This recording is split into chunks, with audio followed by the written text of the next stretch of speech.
Hello, folks. Welcome back. This is Chris live in Central Pennsylvania for an encore production today. My guest is not a guest, he's a co-host. This is the iconic segment with Kanthan and Chris. Kanthan, Chochandit Otsihili, and I've run out of languages in South Africa that I can use. There's a meme that does the rounds every so often, Chris, and the way in which it goes is, are you from South Africa? Where are you from? And the person says, South Africa. And then the response is, Praat jy Afrikaans? And then the somber response is, I'm from Durban, which is appropriate in my case. Yeah, that is appropriate. That's pretty good. Yeah, so listen, Kanthan, we haven't talked in a bit because, nothing really is happening in the world. Oh, jeez. Oh, my goodness. Who, Chris, I don't know, who was it who said that, but sometimes, days can seem like years and years can seem like days, or words to that effect. I think it might have been Lennon, actually. Probably. Yeah, but certainly. Not John Lennon, but Vladimir, right? Vladimir Lenin, yes. Vladimir Ilyich Lenin. Yes, the dictator from, circa 1917. But yeah. Well, listen, a lot has happened. I look back, I think we haven't done it since maybe August. It might have been that long. It's crazy how time goes past. But, here we are. It is episodic. We did promise to be episodic, not a regular thing. So I did catch Jonathan Witt the other day on something, and it reminded me to reach out to you. That's why I reached out and said, maybe it's time we do this. But listen, I am burning the candle at both ends and in the middle here, and the foundation is melting down around me. Seriously, I have been working 15, 18 hours a day straight for 7 days a week without a break since a couple days before Trump became president. I'm telling you, the Donald Trumpster, man, has got himself a binder in the White House. Day one, executive order, policy position. Day two, executive order, policy position. We're going to drive the left nuts for 90 days, and they won't know how to react. It's been, they're following lawsuit after lawsuit, but they're burning all the resources, running down red herrings, like the citizenship, the birthright citizenship. Trump knows he's not going to win that in the Supreme Court, but they're wasting energy on it while he focuses on the real issues. Hang on a second. My read of the law in that particular case is that he might actually have a chance to actually win it. Because, I do agree that he might have a chance to win it. Yes, go ahead. Yeah, because if you look in terms of what the U.S. Constitution says in terms of birthright citizenship, it's very clear people born in the United States and subject to the jurisdiction thereof. Correct.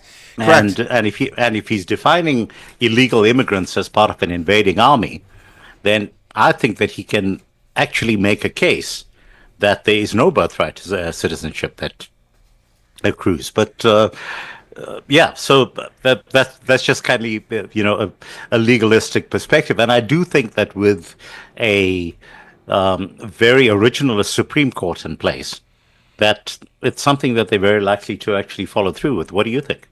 Well, I agree with that assessment. What I'm saying is that he's not going to win it on the first court case because it'll go someplace like the Ninth Circuit or something. Absolutely. Right. Because it's going to be strung out, and that's fine, because my point is that it's a strategy that Trump is right, and I believe our interpretation is what the Constitution was meant to say.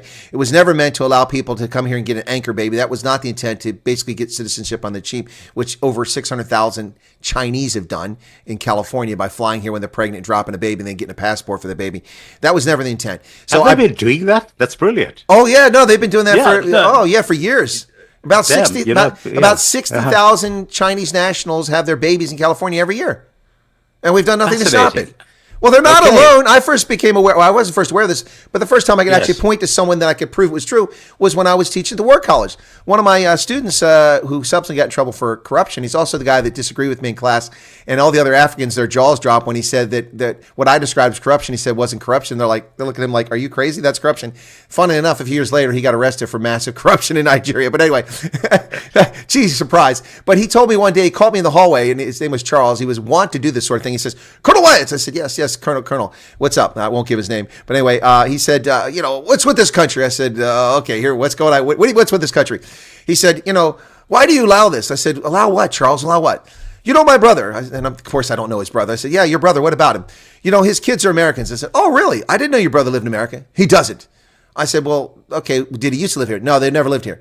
Well, then how are your kids, are your nieces and nephews Americans? Because every time his wife is 6 months pregnant, she comes to America and then she has the baby and all of his kids are American citizens. They got passports. You should never allow this. I said, you're right, Charles, because now what happens is that where they live? They live in America? No, they live in Nigeria. I said, so now whenever they get in trouble, they run to the American consulate and so they're being oppressed by the Nigerian government. And they're not Americans. They're Nigerians with an American passport. It's a passport of convenience, like a lot of people have a British passport. And I said, they draw us into local Nigerian affairs that we have no business in, and they oblige our government to provide services for them when they're not even Americans. And these are millions of people around the world. Chris, I've got to say that I have respect for people who find loopholes and exploit them. And, it's good reason for us to actually close up those loopholes. And the fact is, you should salute these guys. There's a particular type of ingenuity that goes with, firstly, having access to enough money to be able to afford U.S. healthcare, which by Nigerian standards is astronomically expensive. So yeah, well, good for them. But the Nigerians, I've spoken about this over the years. And one of the reasons why Nigerians are kind of wired the way in which they are is because they lived under the Sani Abacha dictatorship for a number of years. And the only way you could survive during that time was to learn how to buck the system. In other words, you had to learn how to be corrupt. And then when you go through decades of that being so ingrained into the way in which your society functions, when you finally do return to a state of democracy, how do you, undo that? It's like unscrambling that egg. It doesn't work.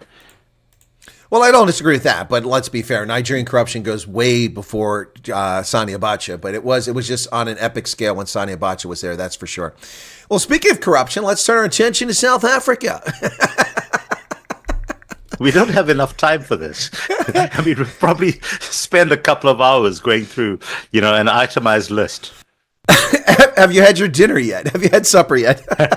I have not had my dinner yet. I'm, as you know, it's still sundowners out here in this part of the world. It's early morning for you out there on the East Coast? Well, it's approaching noon, so we're getting close there. We're 7 hours. In another month, we'll spring forward, and it'll be 6 hours. So, with the events that have happened with President Trump's executive order, I've shifted to, because when that came out on a Friday, February 7th, I knew about it within like an hour after it happening, which was pretty wild, and I just went live. Like an hour later, I did a few notes, put a few things together, looked up a few things under the law, make sure I wasn't wrong on a few points, and I went live. I was live for 3.5 hours, and then Gareth Cliff came on, and I sent a note to Gareth because it was breaking story. I said, "Do you want me to come on?" He said, "Yeah." So I ended my broadcast with 5,000 people watching it. That's a heartbreaker to do that. And I went over to Gareth and did an appearance there. Then I came back. I was at 1:30 in the morning and did another 3 hours. So I did like 7 hours live broadcasting. That first one had 38,000 people tune in. And it's just been that pace for me ever since. I've been burning the candle at both ends. So I do a live broadcast at 11 a.m. and 11 p.m. every day now since then. I won't be able to keep the pace up, but there's so much interest in what's going on, particularly amongst those who think they want to. Well, you've got 4 years of the stuff ahead of you, I've got to tell you. Because so I got to pace myself. If your commander-in-chief is keeping up at the rate that he's going right now, my word, the man's stamina is phenomenal. Well, it's not just him; it's the team around him. So Tom Homan at the CPAC convention goes, First off, I want to say if I offend anybody tonight here, I don't give a shit."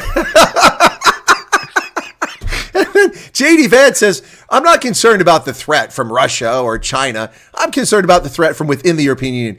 You could have heard a pin drop in Munich. Oh my God."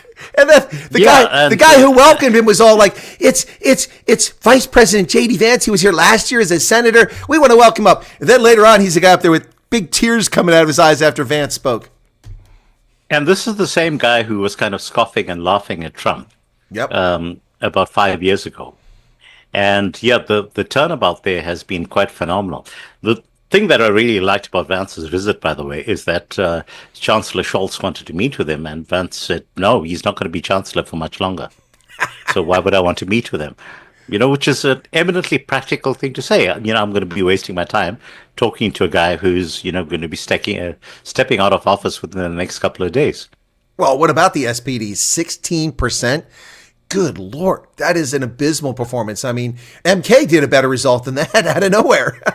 So I think this is an interesting thing for us to actually talk about, because there are some quite interesting correlations between what went down in Germany in the German elections. And I suppose for most people who are watching, well, there wasn't election that happened in Germany on Sunday, and one of the results was that the AfD, which is a party that has been called far right by many commentators, but from my perspective, is actually an extremely commonsensical party that kind of wants very simple things like secure borders and jobs to return back, and to normalize relationship with Russia and the rest of the world, and stop funding forever wars. But I digress on that point.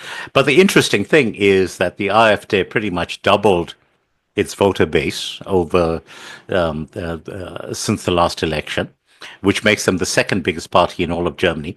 But they're actually not going to be part of the incoming government. And it's not dissimilar to what we have in the South African context right now. Because, in the last election, what would have been most appropriate from a purely populist point of view is for Cyril Ramaphosa to have gone into partnership with MK, with Jacob Zuma's party, and formed a government, which they could have done quite easily because between them they have more than 50% of the vote. But we could see that there was this very specific quest on the part of the ANC to ensure that by no means was it possible for MK to get even a toehold into government. And you see the same strategy actually playing itself out in many parts of the world where you've had, and Chris, I think there are buzzwords that get tossed out. They call them populist, they call them right-wing, but by and large, ethno-nationalist, all this nonsense. Yeah, and by and large, what they're doing is they're addressing real concerns that people in those countries have. First and foremost, that they don't want to be giving up their countries to people who are not from the country. And that really is the dividing line that's been separating them. And if you look in terms of what's happened in Germany, it's almost a replay of what's been happening in many parts of the world, whereas there's a concerted effort on the part of a party that's supposedly conservative to align itself with parties on the extreme left to form a government of and frankly, the coalition government that needs to be strung together there right now in Germany is seriously rats and mice, because they've got to pull in the Greens, they've got to pull in all of the other leftists. And again, you're going to have a government in Germany that's not going to be doing anything. There's not going to be new jobs being created. The borders are not going to be closed off. None of that stuff's going to happen. And you have what was once the biggest economy in Europe now just on a lemming-like suicidal rush. Well, and it's actually in contraction. It contracted again last year. Yeah, it's no wonder with the labor laws and with the highest energy prices in the world. South Africans complain about electricity, but you can't hold a candle what the Germans pay for electricity because they foolishly dismantled their nuclear power plants after Fukushima, thinking, look, the German nuclear power plants weren't built on fault lines on the Ring of Fire, guys. That's your first lesson you should learn from this, idiots. But it's fascinating what you talk about there.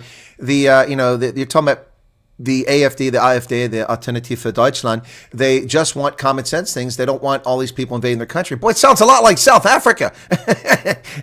They don't want people invading their country. Zimbabweans and Malawians and all the others, the lions and tigers and bears. But I do want to... And Nigerians. Don't forget the Nigerians. Well, of course, I've seen District 9. I know all about the Nigerians, the prawns. But let me just get to this very quickly here. This is from 4 Republican congressmen. I don't know if you saw this letter. You may have, in which they're talking about, I'll just read this very quickly, but there's a line here that I really want to get to, which you're going to love. So these remarkable accomplishments notwithstanding, the Republic of South Africa is in apparent need of a reminder of what happens when American interests are marginalized. Due to its numerous human rights abuses, its vendetta against the state of Israel, and its embrace of the Chinese Communist Party, we urge you to revoke South Africa's preferential benefits under the Africa Growth and Opportunity Act. We would also suggest you consider suspending diplomatic ties unless that government is prepared to engage constructively with our own. The ethno-nationalist gangster regime in Pretoria. Oh, that's the next sentence. Oh, I fell over when I read that. Yeah, it's an interesting turn of phrase. And so I strongly suspect that there's kind of a larger power play that's in place out here. And, kind of very similarly to the way in which you want to find out what's going to be happening in Russia, just take a view in terms of what at any given stage Medvedev is saying. And that's generally an indication of what is going to be coming from Putin himself 6 months to a year later. And I think to a large extent, what we are seeing here in this particular letter is a kind of telegraphing by the Trump administration of the road that's going to be traversed if South Africa doesn't actually get its act in gear very quickly. And, Jonathan Witt and I had a conversation about this on our Overton podcast a month ago. Unlike you, we don't have the stamina to be doing twice a day, 365 days a year. But, one of the things that I touched upon at the time is that there's a very strong personal incentive for the Trump administration to be getting involved with South Africa. And the reason is that May Musk actually feels very strongly about South Africa. And, given the influence that she then obviously exerts upon her son, there's a very strong incentive for the U.S. administration to be looking very seriously at what happens in South Africa. And the one thing that I've come to notice about Trump and to really appreciate about the guy to a large extent is that he holds personal loyalties in high regard. It's it's actually a highly underrated trait, and I think that far more people should adopt that in terms of their day-to-day existence. But so he holds personal loyalty in very high regard, and so as a result, at the point at which he has people on his team who have particular issues that are confronting them, in this case, the Musk family, is he likely to put an extraordinary amount of effort in terms of actually sorting it out? Yes, he will. Far more so than the case of Ukraine, where he's got no personal interest in it whatsoever, because he knows that Zelensky is basically a corrupt actor, who was thrust into that presidency by Trump's enemies, and in fact conspired with those enemies to keep Trump out of office. But in the case of South Africa, yes, is he likely to make it personal? I think what we are seeing is that he's in fact doing that. What do you think? Well, I'm torn on that one, okay? And I'll explain why. I don't disagree, but kind of, as we say in German, ja, nein. So let me explain why. There's 2 points on that. The first point is that the bad news for South Africa is that if Trump does take this personal, he follows through. So that, and especially now, the guy's gotten, this is not Trump of 2017, 2021. This guy, they tried to kill him. They shot him in the head. I'm still standing. She should hire Elton John to perform for him. I'm still standing better than, anyway. But the guy is not the same guy. He has got a purpose. He is truly draining the swamp like he promised to the last time around. He was unable to do because he got distracted by all the nonsense. This time, they're just white noise out there. He's ignoring them and moving on, which is what he should have done last time. So that's pretty frightening, I think, for South Africa. He takes a personal interest, and Musk maybe. But this is a problem that's been building for years. The ANC is arrogant. They're arrogant. They've gotten away with the citizens of South Africa being arrogant and disrespectful to the needs, desires, and wants of South Africans, doing whatever they want, thinking that they rule the roost. And they're doing the same thing at the African Union. I worked at the African Union. South Africa is a dirty phrase at the African Union. People do not like South Africa, especially when they force Nkosazana Dlamini-Zuma, the least popular person on the continent, on that African Union Commission. She barely came out of her office when I was there. I think I saw her once or twice. I saw the groundhog in Pennsylvania every spring more than I saw her. But that plays a role here. But this has been building for a long time. America's been looking the other way. And the lists of transgressions and insults against our country is legion, and people have ignored it. But it started to change on February 6th of 2024 when Trump wasn't even in office. He's fighting legal cases. And it was by Democrats and Republicans in the House of Representatives who put forward a bill, 7256 House Resolution. Got it right here. Here's the front page of it. They put this forward to reassess the relationship with South Africa because of its repeated actions contrary to the interests of the United States and damaging to our national security relations. That's what they demanded. That started it in a serious effort. And now it's come forward. Everyone wants to say this is, well, Trump, they're reading things into executive order like farmers and whites. He doesn't say farmers. He doesn't say whites in there. It may be implied, but it's not stated. What is stated in is there what matters. This expropriation without compensation, without going into much detail, he talks about that, how it impinges on human rights and people's natural rights. Then he talks about the ICJ. But then The one issue no one's talking about, which I've been endlessly harping on, is the close cooperation, reinvigoration of the ANC relationship with Tehran in commercial, military, and nuclear arrangements. Now, that's the unclassified. What if you saw the classified stuff that can't be shared with the public? Your eyes would melt. And on top of that, let's just run through briefly, quickly. Lady R, 5 months we asked for privately, diplomatically, politely from Brigady, the South African government. What's going on here? That's a sanctioned ship. Why was it in Simonstown? Please tell us about it. They ignored us. The public had an outcry. They showed videos and photographs of the number plated vehicles from Special Forces from Bloemfontein that were down there and of the crates being unloaded and all that stuff. They're arrogant. 5 months. Then Brigady comes out and publicly discloses it, and suddenly they do an investigation. That's one thing. Cyril Ramaphosa says, vaccine apartheid, while he refused to participate with his domestic pharmaceutical industry in the research that Pfizer and that Abbott and all of them did. He sat on the sidelines, signed up for COVAX, a stupid UN program that didn't work for beans. And then he claims that it's racist. We gave South Africa $711 million to Aspen Pharmacare to develop vaccines. How many jabs have they made? And the list goes on and on and on. 75% poultry tariffs against our poultry coming in the country, and we give you access to our economy with no tariffs. It's insane. I get dozens of these grievances against South Africa where they poke us in the eye all the time. Their chummy relationship, now part of BRICS, talking about alternative currency and de-dollarizing international trade. Do they think that this doesn't go against the interest of the United States? Look, we're not telling South Africa what to do. Look, I agree with you 100% on everything you've said except for Brigady. I don't trust that guy further than I could throw him. It's very clear to me that Brigady was doing stuff at that point that was not in any way directly related to the stuff that was going down with Simonstown. But well, okay, yeah. You can allow for that, but I give you some insight here. But hold on. Mm-hmm. All right. I work for Brigady. I know him. Okay. Tell me about him. Okay, well, he was my ambassador at the U.S. Mission in the African Union. And Brigady is a very smart guy, but Brigady is a very political creature. And what I'm going to say, and that's what I'm going to say, this is a very political creature. He would not have done that to risk his future political prospects if he hadn't been directed to do it by Washington, D.C., the Lady R incident. That's what I'm talking about. No, I'm very clear about that. Okay, and of course, Washington, D.C. at that point is the Biden administration. Correct. And And I think that I'm very clear that, in terms of the Biden administration standpoint, particularly around the ICJ stuff, and I've speculated about this. At the time, under the Biden administration, there was a strong body of Democrats who were deliberately targeting Israel. And for them, this court action that South Africa launched was an absolute godsend. And I would be very surprised if during the course of all of these investigations that are now being played out by DOJ, whether it doesn't turn out that in fact there was interference on the part of Democrats to influence South Africa taking part in this. And I'm just tossing that out there. Well, because I like that's that. been at the back of my mind all the time. Well, I'm glad you brought the squad. Yeah, I'm glad you brought it to the front of your mind because no one else has said. Not even me. I haven't dared say that publicly. I don't think even people even thought about that.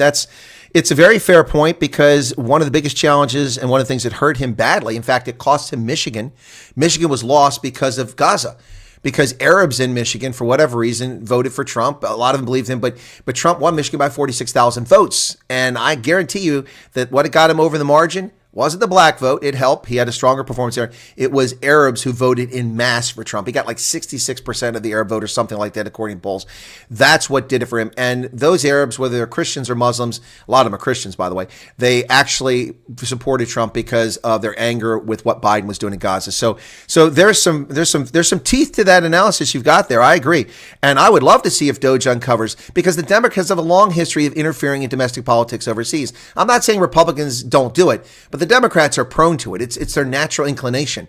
They do the same thing here. So why wouldn't they do it overseas? That's a very interesting analysis and thesis there. I think we should pay attention to that, Kanthan. Wow, we have to start telling people to watch your Overton podcast.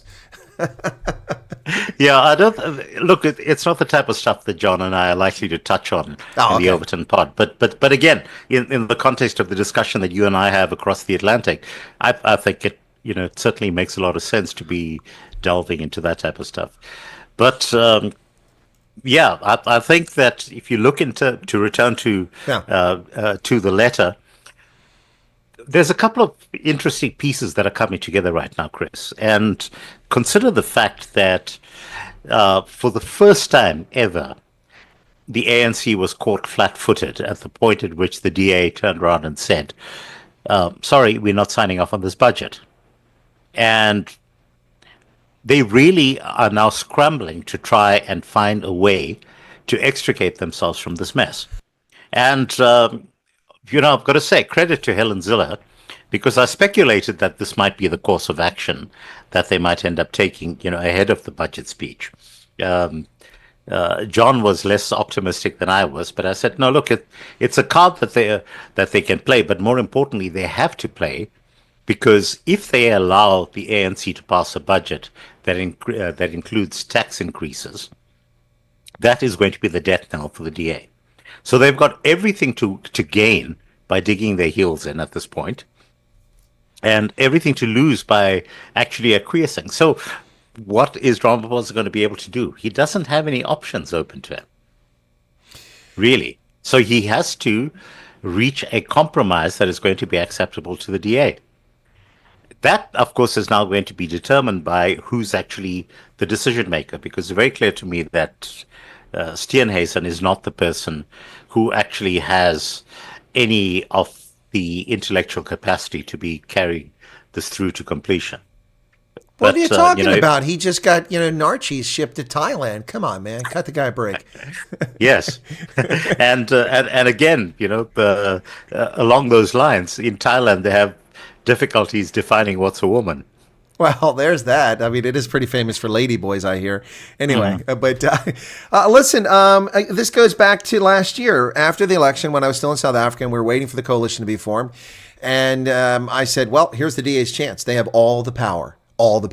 Because this doomsday thing, which is one of it's a potential. I listed a bunch of coalition possibilities months before the election about what would likely happen, and I listed the doomsday. I called it the doomsday, and then I noticed the DA kind of latched onto that. Maybe they came to their own volition. I'll give them that, but they said they tried to frighten people. We can't have the doomsday coalition. I said it's a possibility, but it's highly unlikely. The ANC is not going to invite Jacob Zuma inside the tent so he can eat them from the inside out. That's never going to happen. And so that's not going to happen. It's still not going to happen today. They might vote. Well, again, Chris, I just need to say, it's not the ANC as such, because I'm pretty sure that Paul Mashatile's ANC would be very happy to invite Zuma into the tent. This is very much Ramaphosa. Well, okay. So holding them off. Yeah. So my point with that is, and I said this clearly, as long as Ramaphosa is in charge, that's not going to happen.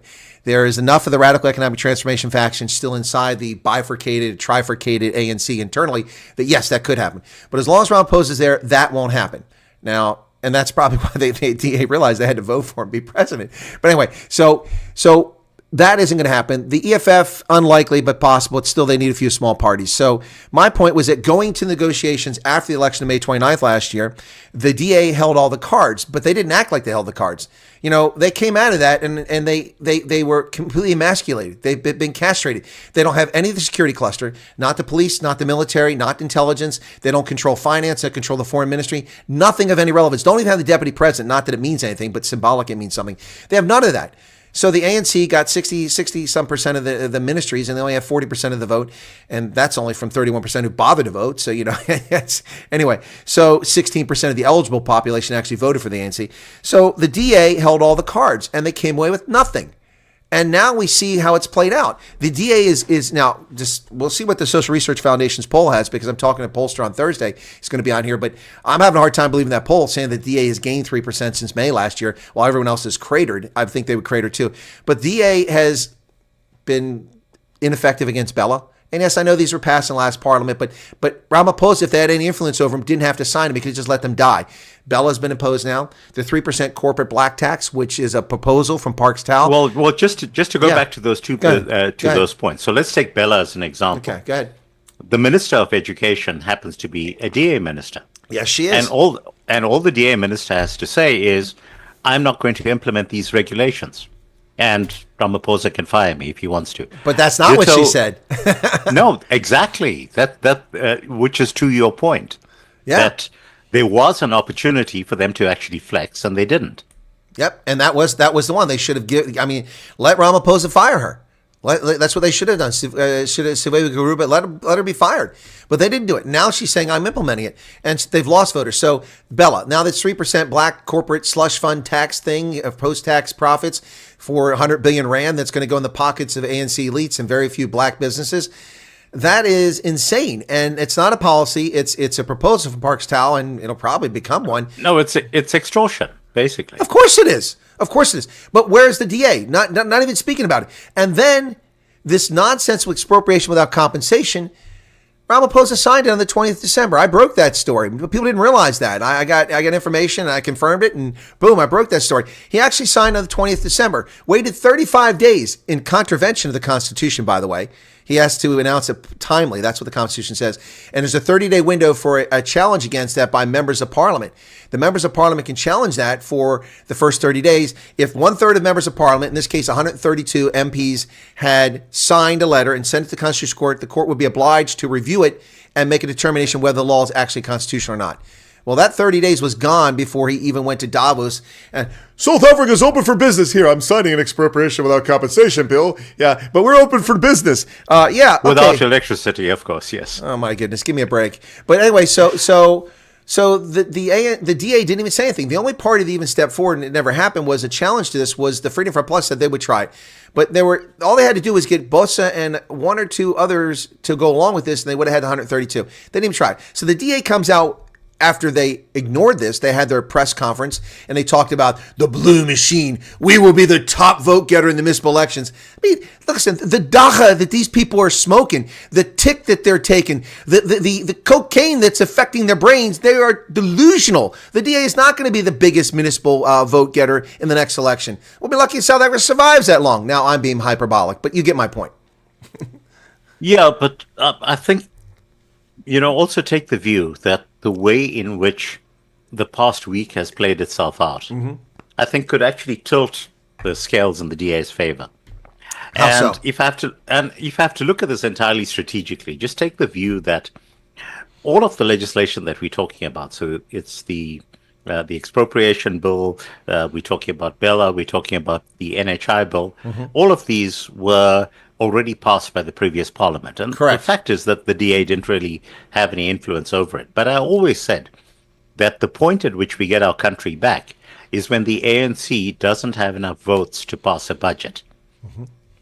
And I strongly suspect that the DA were keeping their powder dry and waiting absolutely for this moment when the ANC was coming in and wanting to do a dramatic tax hike. More to the point, a tax hike that stupidly was going to affect the poorest people in this country. The most, with a 2% VAT increase. That's insane. Absolutely stupidly. You're a party that's coming there on the basis that you're there for the poor people in this country, and you're coming in with a tax that's directly going to affect them. And it was suddenly an opportunity for the DA to step up and say, so much and no more, and we are going to dig in our heels. And really, there's an opportunity at this point. If the DA says, we are not going to pass any tax increases whatsoever, what we are going to do is to insist that we have better use of the taxes that we already have in place. And that's the way in which we want to run the country going forward. And what are Ramaphosa's choices? Well, he can try and throw in his lot with MK and get them on his side. What are the chances of Zuma actually supporting a Ramaphosa budget? Nothing. So the DA actually, to my mind, holds all of the cards at this point. And on the assumption that Helen is calling the shots and not Steenhuisen, I think that there's a very strong possibility that we could end up with a budget that has no tax increases. And that would be phenomenal in terms of the overall running of the country. And also take the view that there won't be money that will be available to fund the NHI because it will not be included in the budget. There won't be money to fund Bella. All of these things will just kind of fall by the wayside because there's no money to implement them. Well, that's a fair assessment, but it comes down to the devil in the details. So, for instance, where are the cuts going to come from? Because it's going to have to be cuts. so much of the budget is spent on social welfare, education, and healthcare already. As abysmal as they are, that's where money's spent. You aren't going to cut it from defense. It's 0.7% of the budget. That's nothing, or 0.7% of GDP, I should say. That's nothing. Yes, but there doesn't need to be cuts, Chris. Remember that all that needs to happen is that you say the budget stays exactly where it is. So from a social grant point of view, for example, we have a particular slice of the pie that's allocated to social grants, but we have more people that are now there. And therefore, because the number of people have increased, the number of people who get social grants increase, and therefore the amount that gets allocated to them goes down. Simple. Oh, that ain't gonna fly. That ain't gonna fly. But what choice does the ANC have? You see, that's the interesting question. Well, for me. this comes back to a choice here where they've cut their own throats. So they've gone to the World Bank and asked for $1.5 billion loan. Who has the most votes and the biggest influence in the World Bank? Yes, John and I touched upon this, and I said, listen, the U.S. controls the World Bank, and the U.S. is not going to approve this loan. Correct. And the BRICS Bank is going to give it to them. Especially since, understand that the World Bank has approved significant loans to South Africa in the past. So, for example, the Medupi and Kusile power stations were funded by the World Bank. Yep. Because there was a strong business case in terms of South Africa's economic growth for them to fund that. Now, the World Bank is not going to be funding a loan to South Africa. It's going to be paying for social grants. Correct. Because they know there's no hope in hell of getting that money back. Well, and so it's interesting also, times. not just that, the South Africans are pissing Trump off. That's the bottom line here. Keep insulting us. We will not be bullied. Where does that come from? How about some humility here and just shut up and don't talk about the topic here? And then all the assaults in the press. But we talk about money. Let's go back to 2020. The COVID scam started. The South African government got $5.6 billion in loans from the IMF. The World Bank was 4.3 between the two of them. Then the BRICS Bank gave them $1 billion, and then the African Development Bank threw in $285 million on top of that. Where is that $5.6 billion? That money was pissed down the drain. A lot of it went into pockets of cadres, and we'll never see it again. There's no way the IMF is going to give them a $1.5 billion loan unless some sort of concession is made by the South African government. It ain't going to happen. So, interestingly, I don't know if you noticed that Kaya Kallas had a meeting with Ronald Lamola and was speaking about support for Ukraine. And now suddenly you've got Ramaphosa saying that he's inviting Zelensky on a state visit to South Africa, which is a complete about-face from where South Africa's position was on this particular war. And all of this actually ties in with my theory that the people who are funding Ramaphosa are basically the same people who are funding the deep state in the US. And what you are seeing right now is a kind of coalescing of all of the anti-Trump forces to try and present some sort of united front. And Ramaphosa, from my perspective, is really dancing to that particular flute at this stage. I mean, why else would he be meeting with Kaya Kallas, particularly since there isn't a hope in hell by any standard that Ukraine is going to win this war. And Trump is very clear about this, which is why he's immediately saying, we're shutting this down. There's no way to win it. Because, of course, if there was a way to win it, he would dig his heels in. So you look in terms of, going back to the German elections, which we touched on at the beginning, where there's this absolute campaign to ensure that the AfD doesn't get into power. We've seen a similar narrative playing itself out in Romania fairly recently, where, again, you had an activist judge who nullified an election in a democracy. So there are all of these things that are happening in many parts of the world right now. And I'm, very curious as to, firstly, where they're getting their resources from, because they no longer have US aid at their beck and call. And secondly, what's their game plan? Are they really thinking that they can have a united front that's going to take on the U.S.? I don't think so. No, I don't see that playing out either. What they hadn't counted on is, first off, they dismissed Trump in 2016. They thought he was a cad. He was incapable of winning an election. It was a lark, because he talked about running for president for 25, 30 years. He said, when I run for president eventually. They just dismissed it. And then Trump became a real threat. in no small measure because that media that's controlled by those sort of elites gave him all the airtime. I remember that election campaign. Every time I want to listen to Ted Cruz, who was my candidate, they'd preempt him and go to Donald Trump. Donald Trump is at a Wendy's, and who cares, and they created this monster in some respect. If they think it's a monster, I think it's brilliant, but they created it and then they tried to destroy him. And I don't want to say they came close, but they certainly gave it their best shot. Trump doesn't care. He's 78 years old. The guy is a multi-billionaire. He's got more money now than he ever had thanks to Truth Social going public. The guy's loaded, even though they tried to bankrupt him. So he is going to do what's right, moral, and just for America in his view, in his worldview.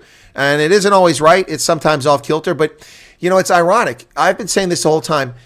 They're attacking Trump now, these warmongers in the European Union and Canada. They're now talking about giving more weapons and more money to Ukraine to prolong a war in which hundreds of thousands of people are dead as a consequence of the idiocy of Zelensky and Putin. And Trump is the only one trying to get peace. Biden never had a peace conference. He never did anything. Of course, we know Cyril went there on a ridiculous little trip to go to there and pretend he was looking for peace. But that was really just a frequent flyer mile trip. That's what that was all about. Of course, they took the time to insult the Polish and call them racist because on the diplomatic clearance, they didn't mention 70 people on the plane and crews serve weapons. But the point here is that Trump doesn't care. Trump's going to do what he thinks is right. And they don't seem to get that. And they are not reading the room. The ANC isn't reading the room. Their arrogance isn't working on the international stage right now. They got a lot of leftist support because they went against Israel. But that tide is turning against the ANC internationally. And it's not working here in the States. The polls that came out from Harvard, of all places, Harvard put a poll out. Trump's got like 79% for deporting criminal alien invaders nationwide. The lowest figure they gave on multiple issues was 54%, which is more than he got in the election. It's the single thing that unites people in the U.S. And I think that if you look pretty much around the world, you'll find something very similar. Nobody wants open borders. Nobody wants to be invaded by people who don't share your values and are coming there basically to loot and pillage and tear your country apart. And we've seen that happen in South Africa. Well, look what's happening in Germany. Almost every week, some German is being murdered on the streets. Insane. And it's unbelievable. Well, it's pretty much all of Europe right now. And no, you're right. Especially Ireland. Have you seen what's happening in Ireland? Oh my goodness. But my word, Ireland is a basket case. Ireland and Scotland and all of these former British subjects, they've completely lost their mind. I really cannot understand where they're coming from. And the instinct on the part of their leadership every time they make a complete screw up is to double down. I don't get that. You're in a hole, and so you keep digging. Well, I mean, this stuff is absolutely ridiculous. So, for instance, the 18-year-old kid who had a British flag, carrying a British flag, not participating in the demonstration, but standing on a street corner opposite of where this was happening after those kids were killed in that crash, got a year in prison for having a British flag on British soil. What the hell is that? I mean, we can take some of these things and say, yeah, people are agitating, trying to cause trouble, but they're arresting people. The same thing. We saw the 60 Minutes follow the Polizei on raids in Germany. They took people's laptops. They threatened with arrest. They locked people up. The woman who has been sentenced to 2 years in jail in Germany because she posted a social meme calling the convicted rapist, which is what the court called them. She was arrested for undermining their dignity. These are illegal aliens who raped German girls, gang raped them, and they're convicted in court. And she said that and she's going to jail for 2 years. This is insane.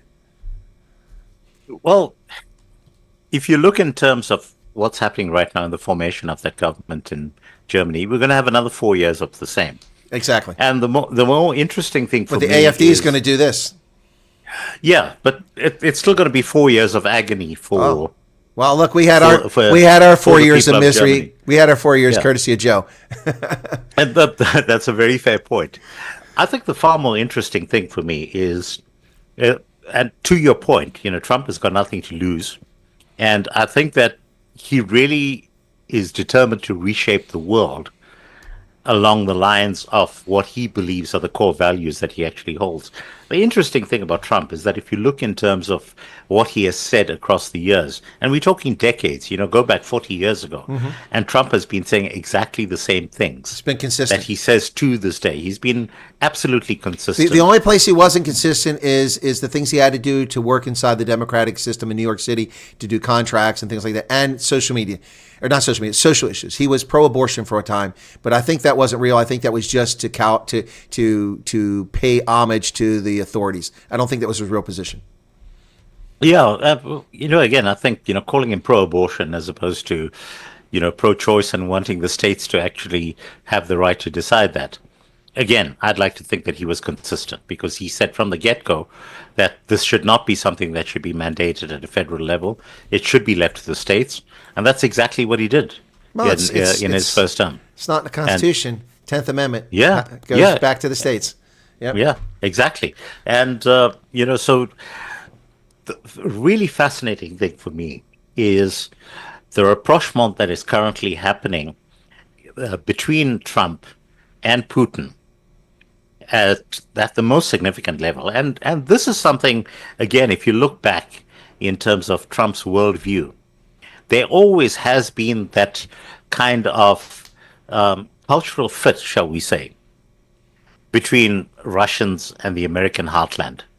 They're hardy people, they conquer their environment, they excel in terms of technology, they excel in terms of warfare, all of those things that have actually made them, almost not, shall we say, a sense of any sort of type of family ties, but a deep and abiding respect. And the fact of the matter is that if you look in terms of the projects where the US and Russia have actually collaborated, and the space station's, a core example of this. And they've worked together happily in that environment for the longest possible time. And I think Trump has always been aware that if you consider that the US's ultimate enemy is China, and I don't say enemy in the military sense, but enemy in the sense of, in the competitive sense. And being distracted from the battle with China by skirmishes with Russia is not in the US interest. And in fact, there's every incentive on the part of the US to try and get Russia not to a state of being friends with the US, but at least to a point of neutrality in terms of the US's ongoing conflict with China. And I think Biden actually messed that up to a great deal over the past 4 years because he has driven the Russians very firmly into the embrace of China. And I think Trump is actually seeing an opportunity to claw back some of that. There has to be a reset that's happening at a global level. The US has effectively outsourced a lot of its manufacturing capacity to China over the past 50 years. I mean, you consider the up until the time of Nixon, the US was the world leader in manufacturing, and more to the point, the people who held those jobs in the US actually had well-paying jobs and their lifestyle improved year on year, and that was the American dream. That's the reason why people flocked across to that country. And you had Nixon outsourcing US production to China, and now they are so completely intertwined that it's really impossible for the US to dramatically cut itself off from China completely. So I think Trump recognizes there has to be a period going forward where the US is once again becoming a manufacturing power in its own right and reclaiming a lot of the stuff where China is actually streets ahead. Like simple things like shipbuilding, for example. The US, puts money in the budget for building aircraft carriers, which, only capable of being delivered in 20 years' time. Now, that can't happen in this modern day world. You have to have turnarounds that are happening at short notice. So I think that Trump's overall game plan out here is taking into account where he sees all of the major powers in the world growing over the next period. And so he's strengthening his ties with India, which is the third biggest economy, strengthening his ties with Russia, which is the fourth biggest economy. And at the end of the day, I think his game plan is that you need to be able to compete with China on even footing. And at that point, that's where the US's strengths come to play, because freedom of speech is really this amazing thing in terms of your ability to be competitive on the world stage. Well, so that's my read of where it's going. Yeah. The opening with India, George Bush did that. He opened the door with India about 20 years ago to try to build those ties closer to India. It's been a kind of a relationship, and I wouldn't say fraught with challenges, but it's definitely been one challenge because India has its own challenges. The world's largest democracy is wildly disparate in the nature of its economy and access to the economy. And it's still an economy less than $5 trillion a year, despite, being pushed by Jim McNeil as one of the BRICS, or one of the BRICS back in the day. Russia's economy is not that big as far as things go. But yeah, I don't disagree with your analysis of how there is a need for a reset. Before Russia ever went into Ukraine, Putin went to Beijing and got Xi's agreement to buy lumber and iron and oil and gas, and also trade with them, and that kind of shielded what was coming. All the financial sanctions that happened, they did hurt Russia, but it didn't cripple them. They're able to survive because the deal they worked out with the Chinese, who just abstained, by the way, on the latest General Assembly resolution against Russia. But I get a little complicated. I have to say, it's a little frustrating for me. I can't keep up because my Neanderthal brain, when I'm not being a dog, is kind of throws me off. And I've been listening to the all powerful Nota Beloy telling me that I'm a dog and that I'm descended from Neanderthals. And I can confirm, according to the DNA test, that he and his people, Beloy, developed the DNA test that proved that I actually have Neanderthal DNA. Thank you so much for that, because my people weren't capable of governance and democracy and medicine and religion and all those things. Thank you for that, Beloy. Your people, whoever they might be, must have created all that, because I know that white women can't bear children because their hips aren't the right size. Never mind the fact that there's 140 million more white people in this country today than when I was born 60 years ago. So I get a little, I get a little confused, as a Neanderthal. We only lived for 450,000 years in Europe and survived every ice age until, we saw these hot looking little ladies coming up from the Middle East. They looked kind of curvy, and we started knocking boots with them, and we died off. But, anyway, so I'm a little confused. How can I help? Well, you could send me to the Oracle, Nota Beloy. I mean, I don't want him to get too much reprogramming from the harsh sanctions that the South African Human Rights Commission are trying to extract against him. They want him to make an apology and to get some sensitivity training and pay a small fine, and it may be a community service. But so, I don't want to be, the Oracle has told me how the real world is. In 1996, when I visited Zimbabwe for the second time, and understand my first time to Zimbabwe was shortly after independence, which was in 1983 was when I first went to Zimbabwe. And at that time, it was probably the most amazing place in Africa to be visiting. It was this country that was filled with a sense of expectation, had one of the strongest currencies going around, and everything seemed to be on the right track. And then when I went back again in 1996, and the path to degradation was then well underway. And I remember having a conversation with one of my hosts and I said, what is up with the airport in Harare? Because it looks exactly like the airport in Durban did when I was a kid, which is, just one tiny building and not much else happening. And he said, well, we did have a design that had been submitted for rebuilding the airport, but we turned it away because it was not African enough. And my response was, you do realize that aeroplanes are not African. And he was so hugely upset with me, for pointing that out.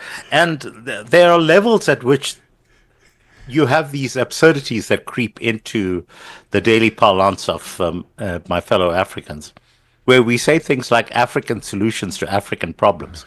No, there's no such thing. There are universal problems, and the solutions happen to be universal. Exactly. And in most cases, the playbook has been written already, and all you have to do is actually flip through the pages and say, here is where Singapore solved this particular problem 50 years ago, and let's just implement it, and everything's going to work fine. But no, we have to have commissions of inquiry. We then have to pay consultants. We then have to go on a world trip to then see how other people have been doing it. And then we come back and we put together a plan and nothing gets done. And then we rinse and repeat 5 years later. Yeah, no, I'm sorry, I'm raving. No. It's 100% correct. I mean, it's just silly. But I do want to go back to your 1983 trip to Zimbabwe. Yeah, Zimbabwe was looking on an upward trajectory in '83. It was the war was over. We weren't finding too many landmines in the fields. That was good news. Not a lot of people dying from that. Lots of good stuff happening. Breadbasket coming back. The government taking control and actually running things effectively, particularly education. But at the same time, 1983 was the height of the Gukurunda, and I don't know, you must not have been in Matabeleland. Otherwise, you might have had a different view on what was happening in Zimbabwe. I was not in Matabeleland, Yeah. You're quite right. And of course, the reason why we were not aware of the Gukurunda actually happening at the point, and look, for the benefit of people who were not alive at that time, what that was a systematic massacre of the Ndebele people by the Mugabe government at the time in collaboration with the North Koreans. Yep. Yeah, well, they had the North Korean trained 5th Brigade. Yeah. Yep. Yeah. And Gukurahundi is it's a brutal euphemism because it's actually a Shona phrase that means a cleansing rain. After devastation, separating the chaff from the wheat, essentially. Exactly. That's what it means. Yeah.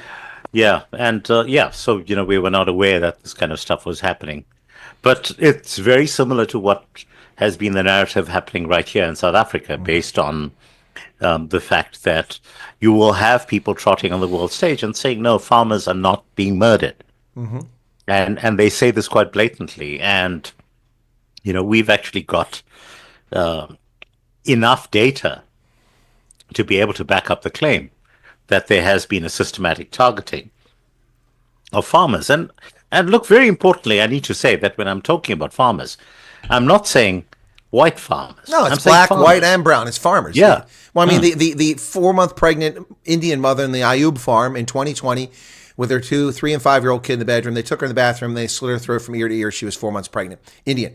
The black cattle farmer in the Free State who was shot in the head at his butchery, was in the hospital 4 months in a coma, came out of the coma, went home, and then died 2 months later from the complication of that. Then, of course, Brendan Horner and Edward Neumeister, and the list goes on and on. It's black, white, and brown.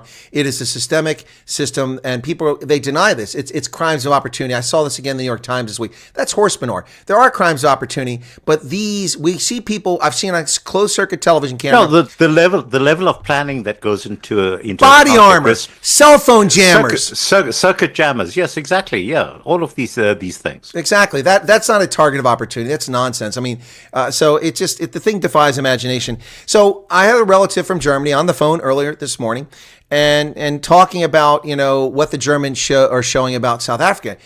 They're intentionally rubbishing the fact that South Africa is a dangerous place by saying, look at Cape Town, look how beautiful it is, how lovely it is. Now, they do show you the Cape Flats and Khayelitsha, but they do so to attack white South Africans. See, it's lovely here, how wonderful it is. Now let's go here. Well, it's not an issue of crime. It's not unsafe, which is what Khayelitsha is. No, look, all these poor black people are forced to live here because the white people are rich and they're racist. That's what the Germans are saying. That's the narrative around the world. That's why what I do is so important, to tell the truth, because people need to know what's going on. It's sad. So how do we fix it? Well, I've always wanted to be a benign dictator of a small African country, so I'm up for the job. Yeah. Well, if it means taking up arms to support you in that quest, well, yeah, count me in. Well, I was hoping to do it peacefully. I have no intention of taking up arms, but seriously, how do we fix it? Well, I mean, the bow is going to break. That's what's going to be. That's eventually we're going to get.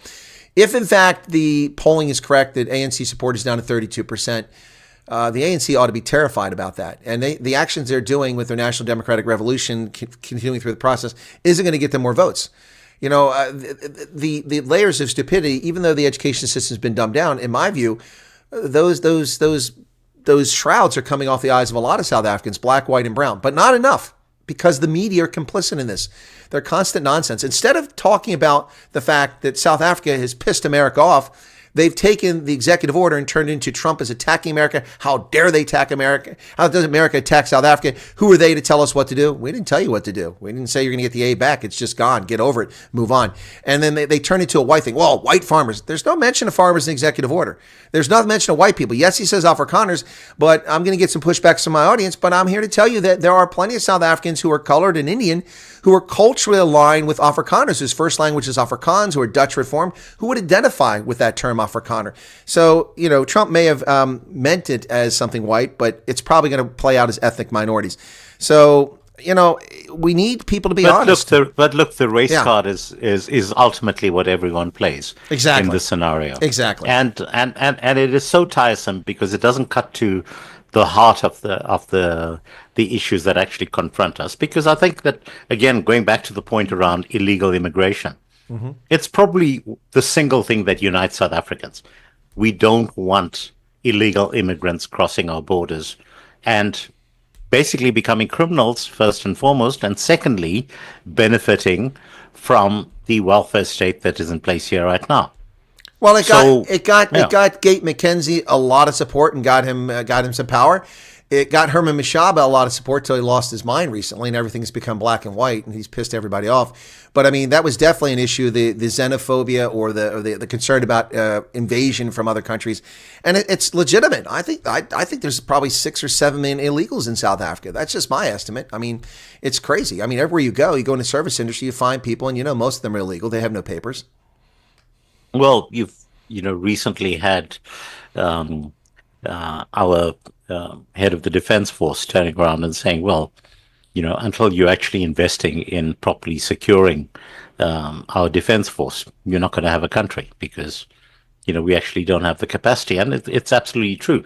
I know this because, in 2006, I did the media strategy for Africa Aerospace and Defense, which is, the biggest military and defense exhibition combined with an air show on the continent.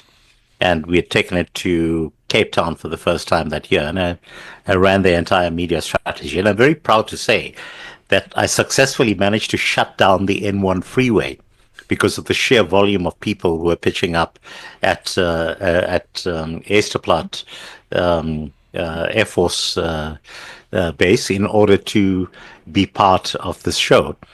And, at the time, South Africa had an arms corps, South Africa had Denel, and we were pretty much world leaders in terms of the type of things that we were doing militarily and, the equipment that we were producing.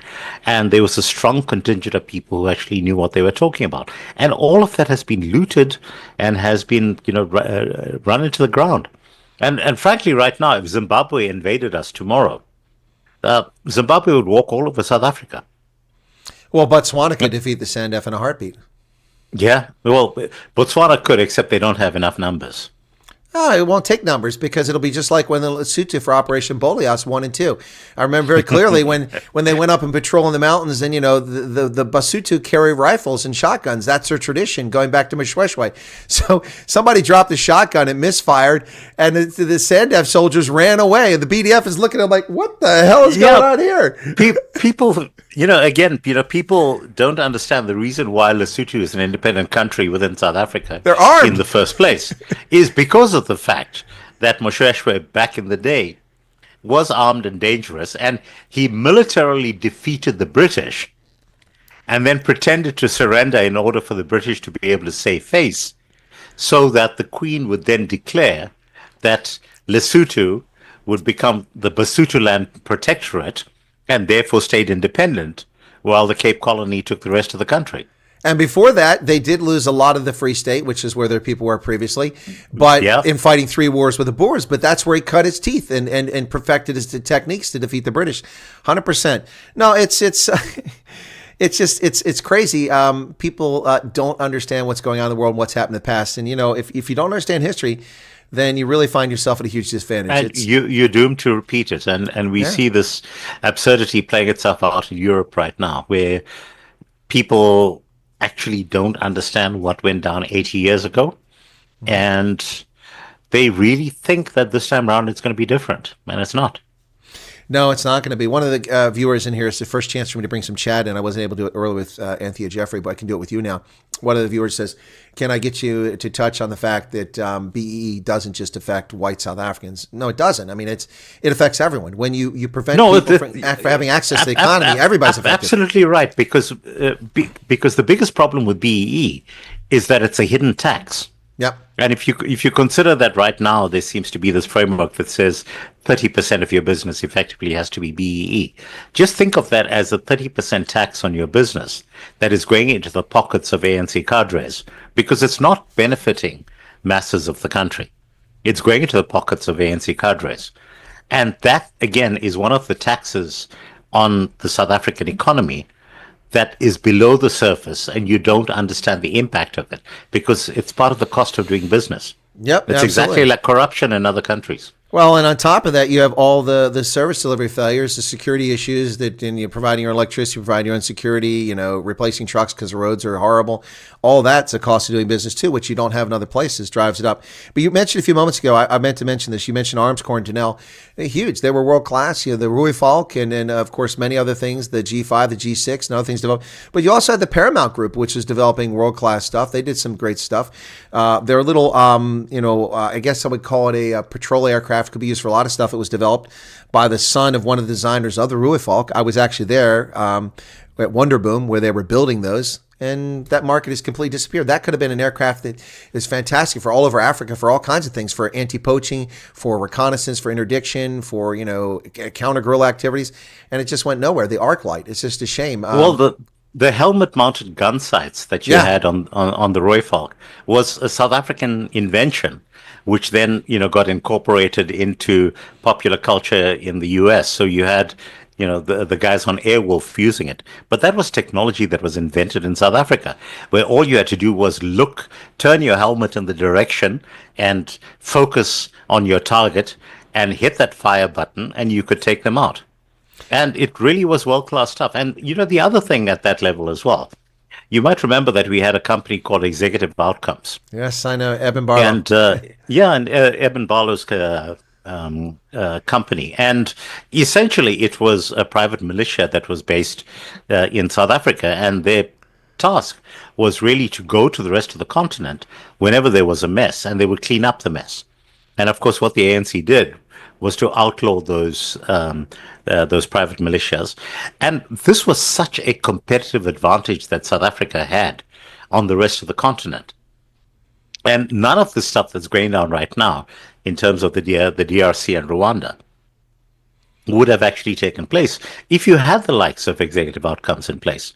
But again, the short-sightedness on the part of the ANC to destroy everything that had been built up beforehand without actually stopping to think, why was this necessary in the first place? Mm-hmm. Well, and it goes beyond that, too. I mean, during the Iraq conflict, tens of thousands of South Africans, black, white, and brown, were there as security consultants, former SADF members and former SANDF members, but mostly SADF, and those who work in the security industry, providing security for Allied forces in Iraq. That was billions of dollars that was flowing back into South Africa. And instead, they come up with this anti-mercenary act that explicitly excluded anyone from being considered a mercenary if you were a liberation fighter, undefined. I mean, what kind of nonsense is that? So if you blow up a theater as a terrorist because you're a part of MK, that means that you're not going to be prosecuted. And by the way, the way this law was written, it would include people working for the Red Cross and the World Food Program and stuff like that. Because the way it was written, it was disastrous. These people just have their heads so far up their asses, their eyes are brown. But the reason why they've been able to get away with that for as long as they have is because they've been able to pass budgets, and they are no longer in a position to do that. That's a good point. And really right now, the future of this country is going to be determined by how firmly the DA is prepared to dig in its heels. Do they have a backbone? Look, certainly if Helen Ziller and Tony Leon still have any influence, and I'm of the view that their influence has been substantially diminished within the party. But I'm very clear that, those two, and I have ideological issues with them at a number of levels, but I have a great deal of respect for both of them as well. And I do know that they are firm believers in the whole concept of fiscal discipline, not living beyond your means, and actually getting value for money. And at that level, I think Helen is, she's like Trump. She's in her 70s. She's got no reason to want to stay in the politics game for anything other than to actually want to be doing the right thing. And I think that's going to make a huge difference. Well, I hope that's the case. Tony Leon has certainly become much more prominent of late. I thought he was out to pasture, to be honest. Hadn't heard from Tony Leon since the ANC shipped him off to Argentina to be the ambassador, and he came back. But of late, he's been published a lot. He's appearing a lot of places, getting a lot of interviews. His name is back in the press. Of course, Helen took the DA to heights that it's never achieved since she was in charge. The peak was in 2014 under Helen Zille. And Tony Leon really built the basis for the modern DA in the early part of this century. And so if those two have influence, yeah, but I'm with you. I don't understand why John Steenhuisen accepted a ministerial position instead of just remaining the head of the party, because he obviously can't do both jobs. I mean, Nartke's in Thailand is nice, but that's not what you should be focused on right now, brother. Yeah, very much so. And more to the point, he actually signed off on regulations that implement BEE at its core. Yep. And it's unforgivable, really. No, he's compromised now in the eyes of many people. A lot. Look, that's why I want to talk to the guy about the poll and he reached out to me. Franz Cronier put him in touch with me. I want to talk to him because, I'm looking at that poll. It says the DA's gained support, and maybe it's because the budget thing recent days. I don't know. But if you take consideration all the stuff that's been going on, the DA has looked spineless since May of last year. They've looked weak. They've looked to be complicit in the ANC's execution of the National Democratic Revolution. So I'm very curious to see these poll results and talk to him about it, because who's running the DA? It doesn't seem clear. And a lot of look, Kanthan, I recognize this, and I'm honest about this as any objective observer should be. My audience is not representative of South Africa. Okay, it's representative part of South Africa. And while I have Indians and black and colored viewers in here, they tend to be conservative or centrist as well. So it's a particular political viewpoint. So I get that. But I'm telling you, man, the people who were diehard DA people in here and pushing the DA before last year's election, almost every one of them, to the man and woman, they're angry. They're pissed off. And I will never vote for DA again. John Cockheisen, all this other, we're calling him all kinds of names. Look, the DA really better hope that they get some backbone and they stop this gravy train of kleptocracy from continuing by getting this budget under control. But I don't have a lot of confidence. I guess I have to wait and see. I don't know. Maybe you're more Chris, confident. I'll share with you something that I did on the last Overton pod, which is to basically issue a call to action. And I've said, if you're anyone who feels as strongly about fixing this country as I do, what I would suggest you do is sign up to become a card-carrying member of the DA. And then when the next elective Congress comes around, vote out all of the ineffectual guys that are currently in there, take control of it, perform a hostile takeover of the Democratic Alliance. It's exactly what Trump did in order to get power and in the US and reset it. And that's what we need in this country. You can't fund a new political party that's going to be able to do this, but you can actually take control of the DA. And it actually starts now. Go sign up as a member of the DA, get in at the branch level, and ensure that only people who are actually supporting the values of truth, justice, and the South African way, for want of a better phrase. I think this is something that we can actually achieve over the next period. But there needs to be a dramatic reset in terms of the incompetent people that currently are being thrust into office. And Steenhuisen is at the top of that list. It used to be Mamane before that. And, I think the worst possible thing that Helen did was to actually succumb to the idea that the way to take the DA forward was to put in a person on the basis of his skin color and not on the basis of his competence. Well, that's one of the dumb things she did. I think bringing Patricia DeLille into the party was another dumb thing. That's everybody makes mistakes. I'll forgive her for that. But, it's the point you make is an interesting one, because Trump did eat the Republican Party from the inside. He did, because he had a constituency who believed in the MAGA movement, and the Republicans in charge, the rhinos, the blue bloods in the corporate offices and the drinking tea in the Republican club in D.C. They dismissed Trump, and he ate it from the inside out. And it's his party now. It's not his party. I mean, I'm a registered Republican, so I can vote in primaries. But I mean, I was here before Trump, and hopefully I'll be here after him. We conservatives were here first, so but it is in many respects his party, and in an evil way, that's what Adolf Hitler did with the National Socialist German Workers' Party. I was not aware of that. Okay. He didn't found that party. No, he didn't. Quite right. He joined the party, and then he built a base inside of it, and he took over Chris, the party. you realize you're setting yourself up at this point, because people are now going to be saying, Chris said that Trump is like Hitler. I didn't say that.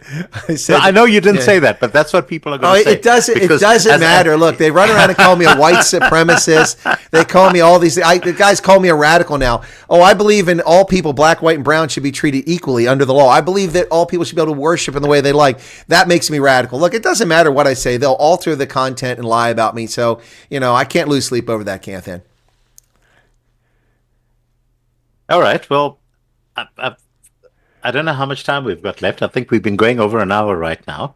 Yeah, we can go a couple more minutes if you like, and then we'll wrap up before the bottom of the hour. Sure. There were. I'd be interested in feedback from you, actually, in terms of the current developments that are happening in the U.S. And obviously the lawfare we're all familiar with, and we've been keeping track of what's been going on out there. But I'm really fascinated by the extent to which the U.S. has been flipping the script on what have been its subjects in the Western world for the longest time.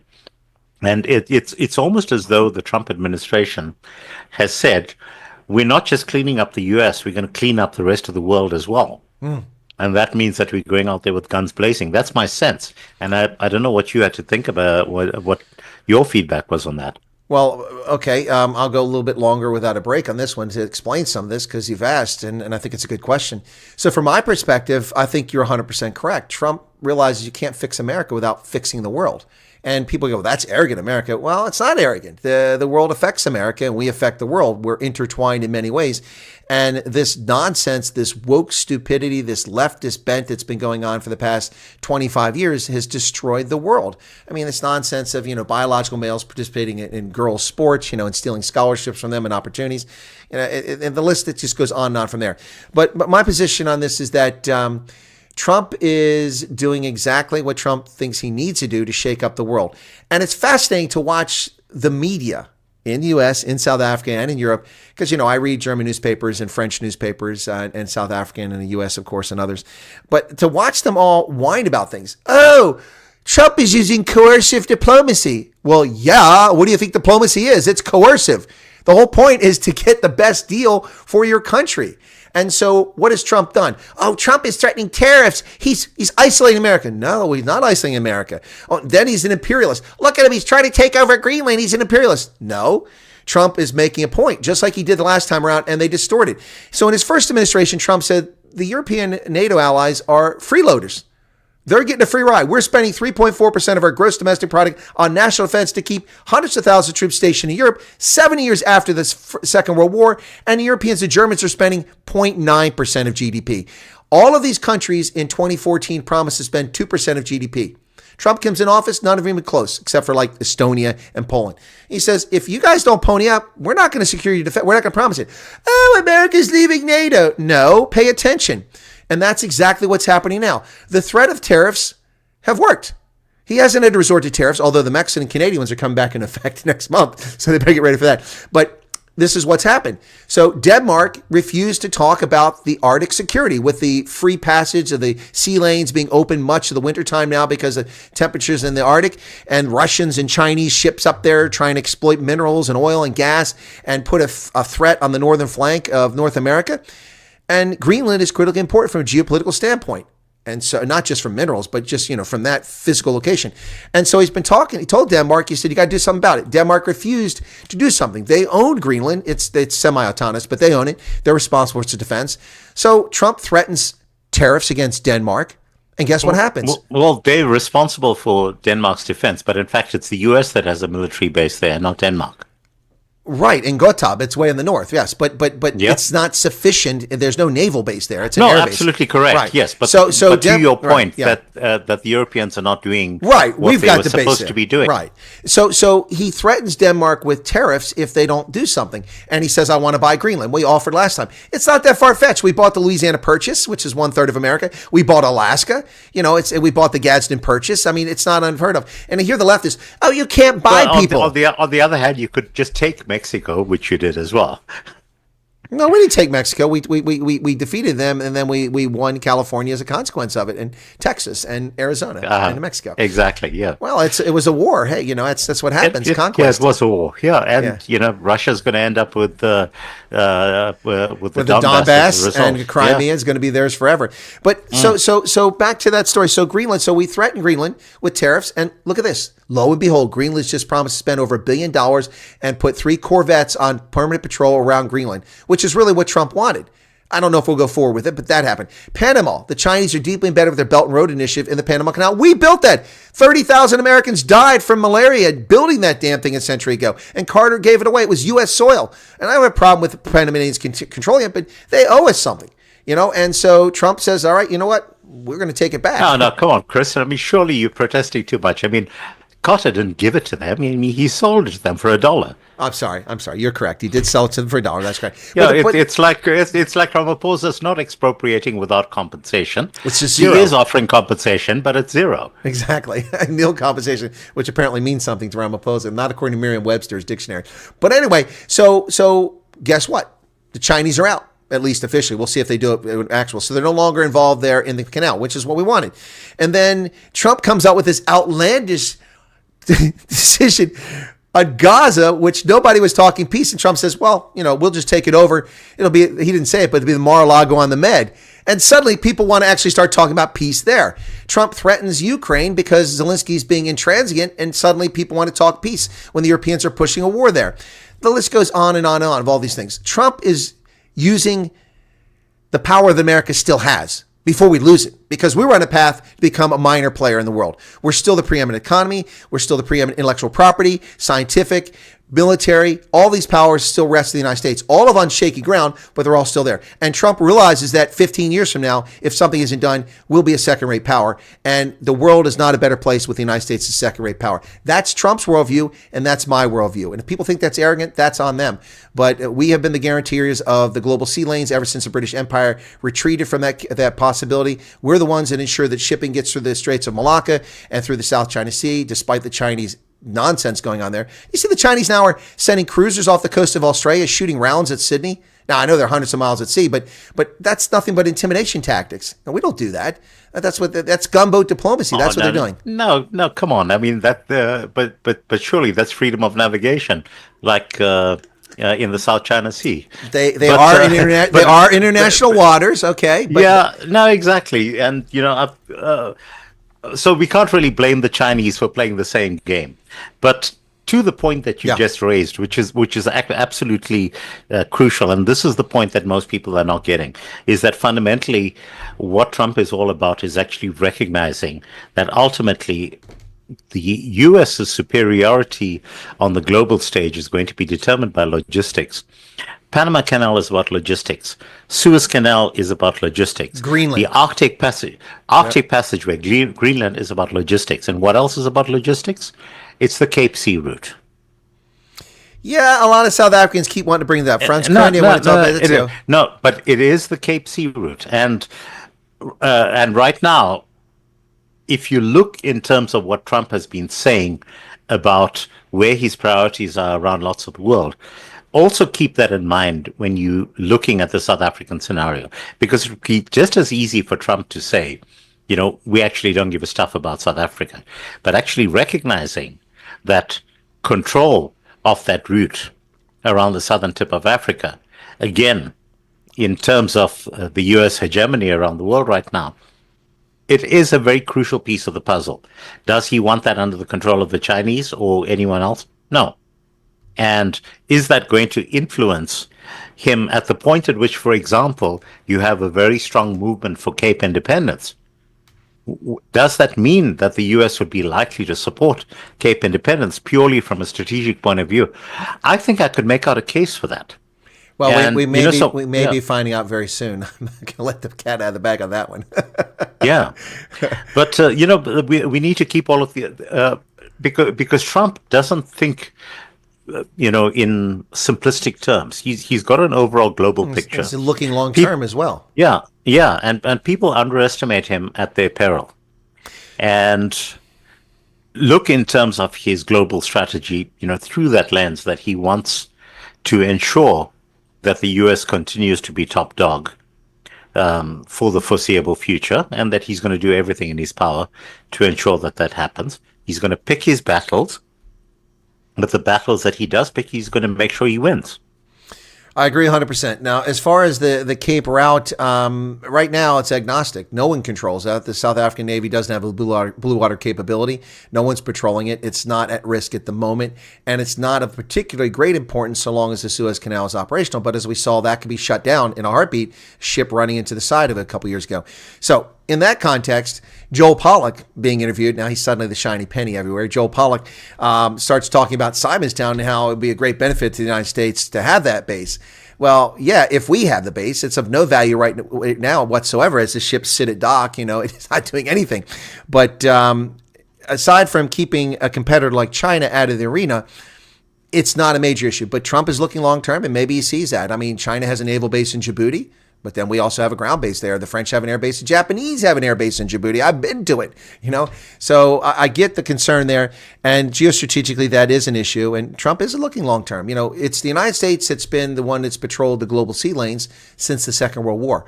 Our navies have kept the Mediterranean, the Suez Canal, the Red Sea, the Persian Gulf. In fact, we reflagged the tankers. Remember when they were blowing up tankers? The Iranians were attacking tankers. We flagged them so they stopped attacking the oil tankers.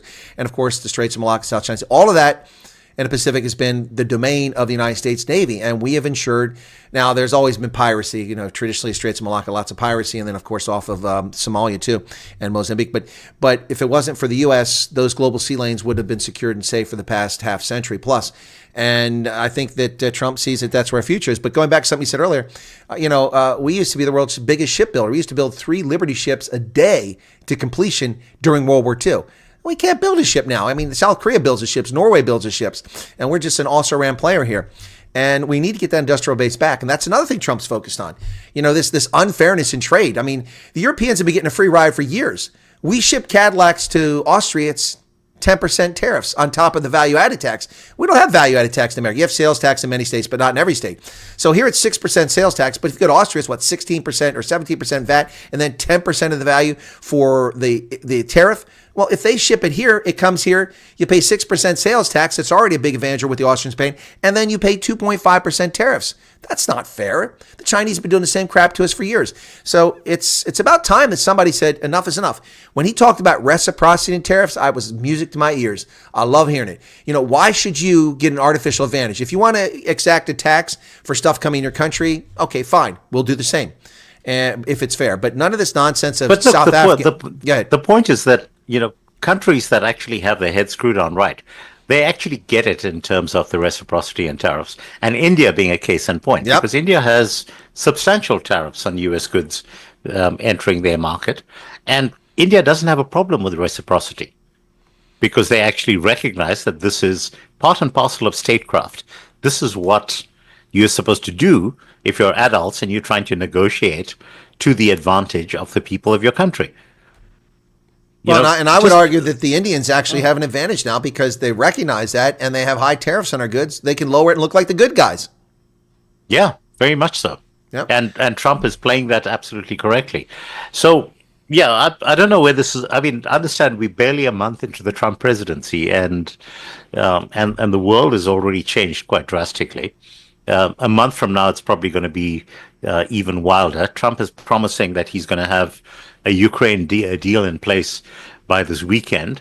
Purely by coincidence, all of the reports that I've seen show that Russia has now secured the borders of the Donbass. So it's Donetsk and Lugansk have now been completely secured up to their borders, which means that if there's going to be any deal that gets negotiated with Trump, there's not going to be a question of needing to clean up Ukrainian troops in that part of the world. On the other hand, if Zelensky is stupid and doesn't play ball, then all Trump has to do is actually just sit back. And Russia is just going to continue doing exactly what they've been doing.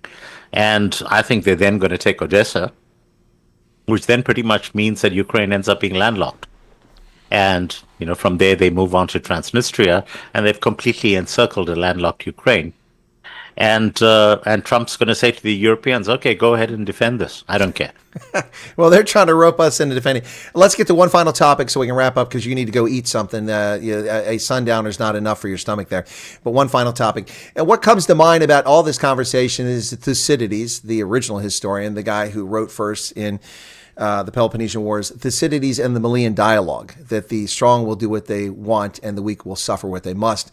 And that's the reality of global politics and geopolitics. And for 30 years, we've seen the namby-pamby generation of, soft, wet nurse little babies that are now running our governments around the world, leftists primarily, that think that we just need to negotiate. We just need to make the G7 the G20. We just need to put more players in this, and it'll all work out. Well, they're so mean. They're threatening us. They won't. No.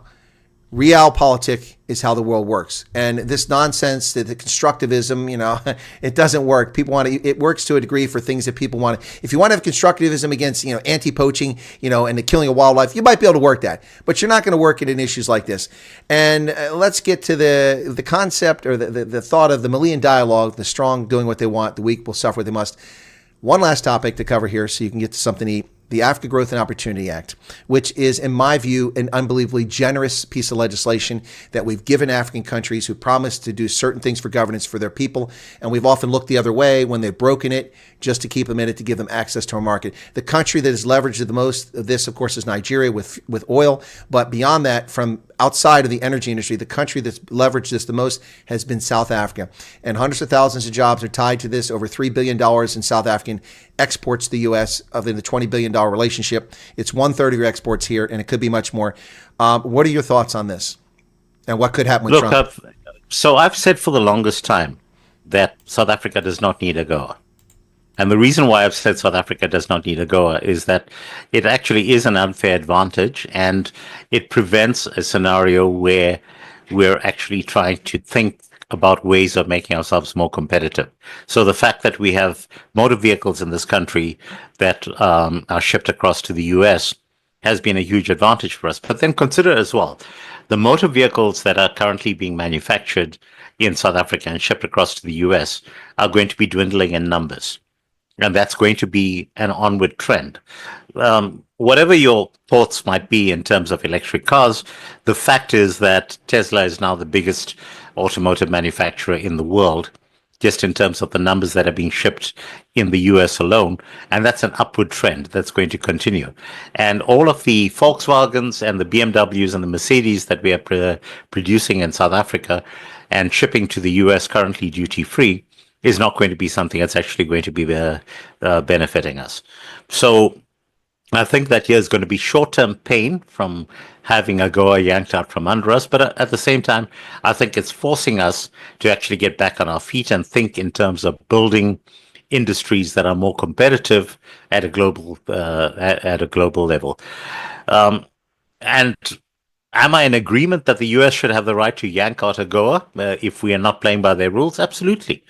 Because, AGOA is a favor that the US does to us. And if we're not prepared to be playing by those rules, then we should not be complaining at the point at which the US actually yanks it out. I also did a calculation based on the assumption that we got out of AGOA and we started importing fuel directly from Iran, as an example, or from Russia. Would we have a price advantage overall to our economy? And I did a calculation based on that we would end up with a net positive of something like 400 billion rand to the South African budget if we were doing that. Now, I'm not suggesting for a second that that means that we should be cozying up to Iran. What I'm saying is that if we actually have level playing fields in terms of trade and we're acting in enlightened self-interest, that things like AGOA are actually not necessary. And things like what Trump is doing right now in terms of having reciprocity in terms of tariffs are actually the way in which the world should be going. And I think that's the way in which the world is going to be going in the next period. Now, project forward like over the next 3 years at least of Trump's term, you are going to have a reset in terms of the way in which the world does business. I think that you are going to have a return of Russia into the global markets because Trump is very clear that he wants the US dollar to continue to be the reserve currency of the world. And Biden had messed that up so drastically that the US was so close to losing the primacy of the US dollar. If you're able to have a flip in terms of this where Russia agrees to come on board and then they are playing by the rules. So again, they have transactions in terms of US dollars. They're playing by the rules in terms of SWIFT again. You have a negotiated settlement with Iran where they agree to giving up their nuclear weapons program and being subject to US inspectors in exchange for being allowed to participate in the rest of the world. I think that Trump has all of those pieces at the back of his mind. You're going to have a world that's going to have a trade base that's going to be far more equitable.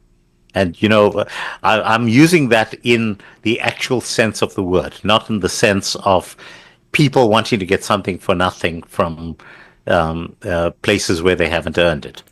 You are going to have a reset of global trade, and the world is going to be better off as a result. The world's going to be a better place. There are going to be fewer wars. And yeah, so I'm projecting all of those things just from the simple question you asked around what happens in terms of AGOA. Well, that's an interesting analysis, and as a person that believes in free trade, and I think that interdependency reduces the desire and the inclination towards conflict because all it does is disrupt business and everybody loses their backside. So I agree with you 100% on that. Yeah, AGOA was something that was intended to get African governments that had a history of not being democratic and not respecting human rights to try to do that. And it's had a mixed record, in my view. A lot of countries don't take advantage of it, and a lot of people don't really understand what it's all about. It's funny, listening to Gwede Mantashe. If they won't give us the money, we won't give them the minerals. That's not AGOA. But, dude, it's our money, not yours. It doesn't go to the South African government. It goes to third parties. And, oh, by the way, you don't give us the minerals. We paid $430 million for those minerals. And if you think you got us over a barrel, cobalt, $32 million in imports. That would sit in my backyard. I could put all the cobalt imported from South Africa in my backyard in 1 year. The one thing it does is an issue is platinum, but we can get it elsewhere. And if not, we get it from a third party who will buy it from South Africa and sell it to us. So get over yourself. These are fungible materials. But again, to your point, platinum is no longer... No, it's declining because it was mostly catalytic converters. Exactly. And again, to the point that I was making earlier, because of the uptick in terms of electric vehicles. And, again, I'm very clear that the US is probably going to be the world's biggest exporter of those vehicles. And they're not using catalytic converters. And also because of the recycle programs that have been in place, the initial outlay that one made in terms of catalytic converters is no longer there. So that's why the market has fallen out from under platinum. You might remember that a couple of decades ago, platinum was far more expensive than gold. Yeah, well, gold is no longer the case. $3,000 an ounce. It's pushing up against that today. That's exactly. Crazy. Because different purposes. I'm really store of value. Really regretting all those Krugerrands I sold. No, I'm just kidding. I never had any Krugerrands. I'm not a rich guy. I can't afford that. Kanthan, look, we could talk for hours, but you need to get something to eat, and I've got some meetings to get to. So thanks a lot. Once again, it's a pleasure to chat with you. Always great chatting to you, Chris. With all the events going on, maybe we'll get together soon again. Maybe not. We'll see. But I'm planning my next trip, and hopefully I get a chance to pop by and see you on my next trip here in April, May. All right, we'll be able to show you some exciting stuff we're doing at a tech level. You came and visited us at. That was fascinating. By the way, I should interrupt people. When I met Kanthan in person for the first time on my last trip, he gave me a tour of like a kind of an innovation lab. What's the word I'm looking for here? Innovation lab is exactly right. Yeah, there you go. Innovation pretty lab. Pretty much what are you doing? Yeah, it's pretty incredible what's going on, and it's a very. Look, I'm not a diverse brown, white, black, this sort of thing, but it's a very interesting mix of people that were involved there from different backgrounds and very exciting stuff to see that's going to come out. It's because it's a meritocracy. We don't hire on Oh, the basis stop with of- that. We Yeah, pick yeah, people yeah. based on their appearance. Meritocracy. You sound like a Republican. Yeah, meritocracy, man. That's how my army used to be. I noticed that General Brown just got sacked, so that'll be the end of DEI in the military. Woo-hoo. Excited about that. Anyway, thanks a lot, Kanthan. It's always a pleasure, and you go well and have a good evening. We'll chat next time, okay? All right, Chris. All the best. All right, folks, Kanthan Pillay, my co-host of Iconic with Kanthan and Chris. I'll let him drop off there, and then I'll wrap up here in just a moment for my audience. Let me see if he's having a little trouble. He got out. Okay, there you go. All right, so I hope this was interesting. We didn't get a chance to bring much of the chat in. I brought a little bit of it in. Thank you for it. I was observing it over there. Look, I'm not for ending AGOA. Kanthan thinks that, if it disappears, it's good, and that's probably a fair assessment. But I think South Africa still needs a little bit of leg up for the short term. But they're not going to get the leg up if they keep pissing down the leg of Donald Trump in the United States. Just isn't going to happen. So anyway, guys, thanks a lot. I appreciate you being here. If any news breaks, we'll give you coverage of that later today. In the meantime, tomorrow is Wednesday, so the news will be early tomorrow, unless I wind up with an interview, which isn't scheduled. So the news will be on at 5:30 South Africa time, 10:30 here, because at 7 p.m.